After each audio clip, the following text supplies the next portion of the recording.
நேற்றுக்குள்ள டே 616 இன்றைக்குள்ள டே 617 சேர்த்து அப்டேட் பண்ணிக்கிறேன். நேற்றுக்குள்ள டே வந்து ஒரு 10 கிலோமீட்டர் மோர் தேன் 10 கிலோமீட்டர் தான் முடிச்சிருந்தோம். 100 ரவுண்ட்ஸ் பக்கத்தில் கிரவுண்டில் வந்து ஒரு ஸ்லோ பேஸில் ஓடிருந்தோம்.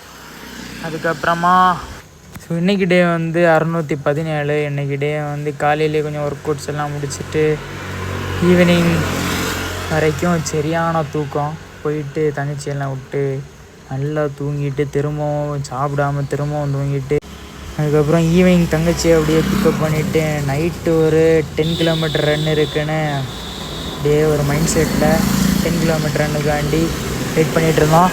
அதுக்கப்புறம் நம்ம பசங்க வந்திருந்தாங்க. அப்படியே நைட்டு வேறு மழை, ஈவினிங் ஆரம்பித்த மழை விட்டு விட்டு ஒரு கண்டமாக பெஞ்சிட்டு இருந்து.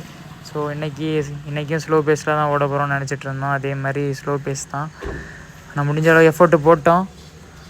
இருந்தாலும் நல்ல டைமிங்கில் முடிக்கிறேன். டைம் பார்க்கல ஆக்சுவலாக. 10 கிலோமீட்டர் கிளம்ப முன்னாடி போட்ட டைலாக்கை மட்டும் பார்ப்போம். அப்படியே இதில் பின் பண்ணிக்கிறேன். இன்றைக்கி இந்த மலையை ஓவர் கம் பண்ணி ஓடணும். அண்ட் ஷூ எல்லாம் வேறு, இது மழைக்காலம் வேறு, இதான் ஒரு பெரிய பிரச்சனையே நைட்டு ஓடுறதுல. டே வேறு முடிச்சாகணும். இன்றைக்கி ஷூ நனைய போகுது. அதுக்கப்புறம் ஒரு ஸ்லோ பேஸாக தான் இன்றைக்கி இருக்கும். ஸோ இது ஒரு டிஸ்அட்வான்டேஜ் ஃபார் எனக்கு. அண்ட் பார்ப்போம் முடிச்சு